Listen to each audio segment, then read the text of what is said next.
Ito yung aking ginawang banana oat bread.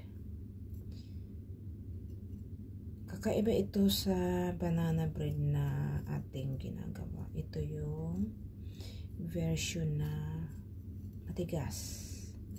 Kasi